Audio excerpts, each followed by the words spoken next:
नमस्कार। आज हम एक ऐसे विषय पर गहराई से बात करेंगे जो हम सभी से जुड़ा है, टीचिंग एप्टीट्यूड, यानी शिक्षण अभिक्षमता। हम अक्सर सोचते हैं ना कि कोई व्यक्ति आखिर पढ़ाता कैसे है। तो आज हम सिर्फ बुनियादी थ्योरी की बात नहीं करेंगे, बल्कि इसे डिकोड करेंगे कि प्रभावी रूप से सिखाने के पीछे का असल विज्ञान और कला क्या है। ये पूरा सफर महज एक जानकारी रखने वाले इंसान से एक बेहतरीन और असरदार शिक्षक बनने तक का है।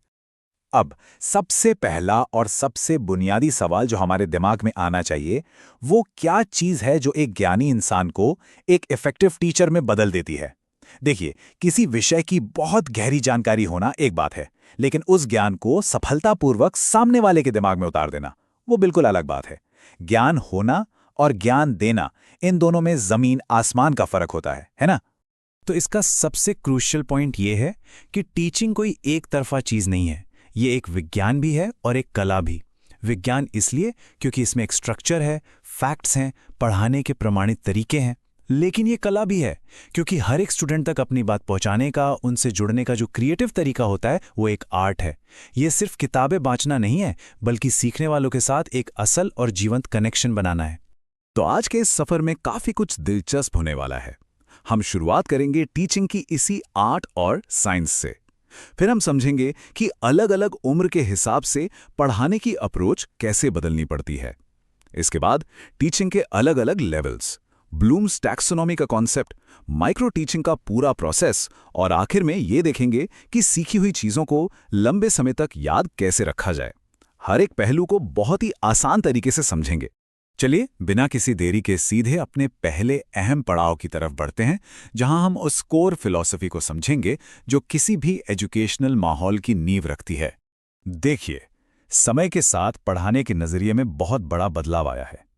पुराने समय में एडम्स जैसे विचारकों का मानना था कि टीचिंग एक बाइपोलर यानी द्विध्रुवीय प्रक्रिया है। मतलब इसमें सिर्फ दो ही लोग शामिल हैं, टीचर और स्टूडेंट। माना जाता था कि ज्ञान बस सीधे एक तरफ से दूसरी तरफ जा रहा है। लेकिन फिर जॉन डेवी आए। उन्होंने सोच को पूरी तरह बदल दिया और ट्राइपोलर मॉडल दिया। उन्होंने कहा, रुकिए, इसमें एक तीसरा और बहुत ही अहम हिस्सा भी है, और वो है आसपास का शैक्षिक वातावरण और पाठ्यक्रम। कहने का मतलब है कि सिर्फ टीचर और स्टूडेंट का होना काफी नहीं है। उनके आसपास का माहौल कैसा है और क्या पढ़ाया जा रहा है, ये चीजें भी उतनी ही बड़ी भूमिका निभाती हैं। अब आते हैं एक बहुत ही दिलचस्प कॉन्सेप्ट पर। जरा सोचिए, जैसे जैसे कोई इंसान बड़ा होता है, उसके सीखने का तरीका भी तो बदलता है ना। तो आइए देखते हैं कि उम्र के साथ पढ़ाने की रणनीतियां कैसे शिफ्ट होती हैं। सबसे पहले बात करते हैं पेडागॉजी की। ये वो तरीका है जो पूरी तरह से टीचर कंट्रोल करते हैं। जैसे स्कूल के छोटे बच्चे जो पूरी तरह टीचर के निर्देशों पर निर्भर होते हैं और जहां नियम बहुत सख्त होते हैं।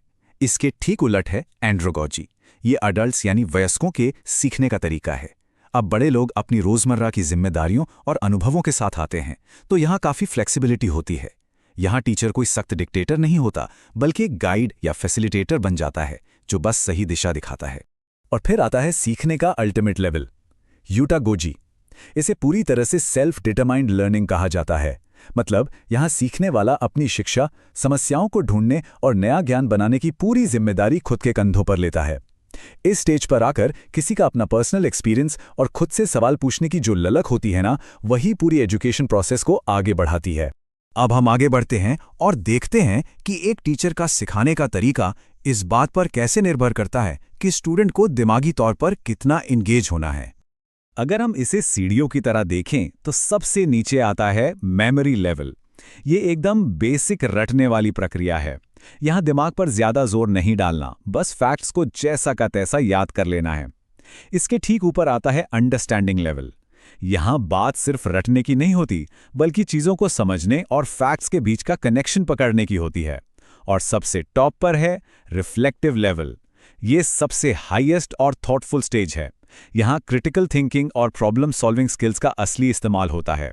एक बेहतरीन शिक्षा का लक्ष्य हमेशा इसी टॉप लेवल तक पहुंचना होना चाहिए।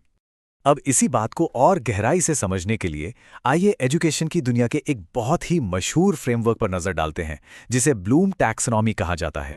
ये फ्रेमवर्क बहुत ही खूबसूरती से सीखने की प्रोसेस को 3 अलग-अलग डोमेन्स या क्षेत्रों में बांट देता है। पहला है कॉग्निटिव डोमेन, जो पूरी तरह से ज्ञान, दिमाग और सोचने की क्षमता से जुड़ा है।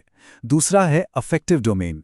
इसका सीधा कनेक्शन हमारी भावनाओं, हमारे नजरिए और एटीट्यूड से है।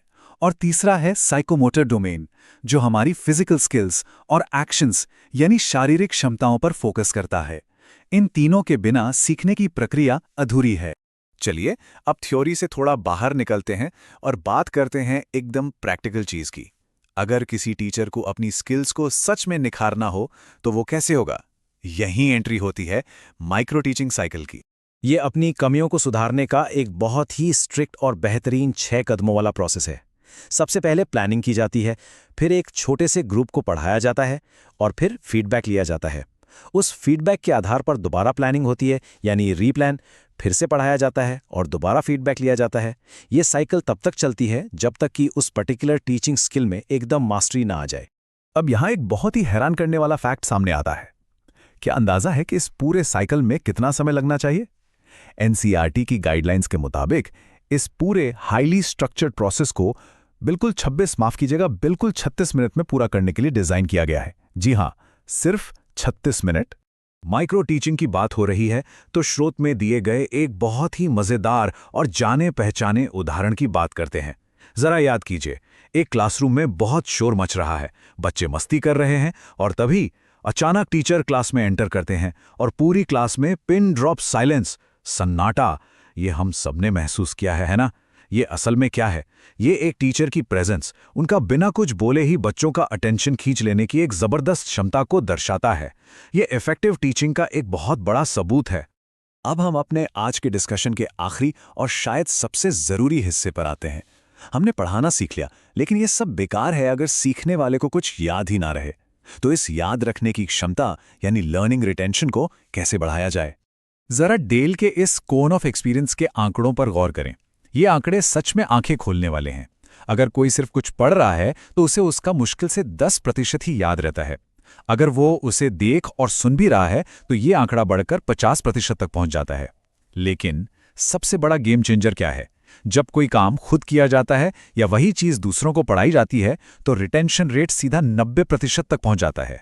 जी हां, 90%। मतलब सक्रिय रूप से दूसरों को सिखाना ही खुद सीखने का सबसे पावरफुल तरीका है। तो इस विश्लेषण को खत्म करते हुए एक बहुत ही जरूरी सवाल सोचने वाला है।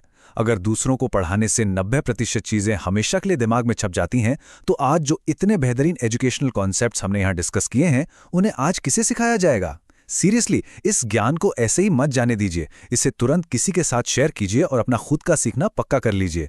इसी विचार के साथ आज के इस विश्लेषण को यहीं विराम देते हैं।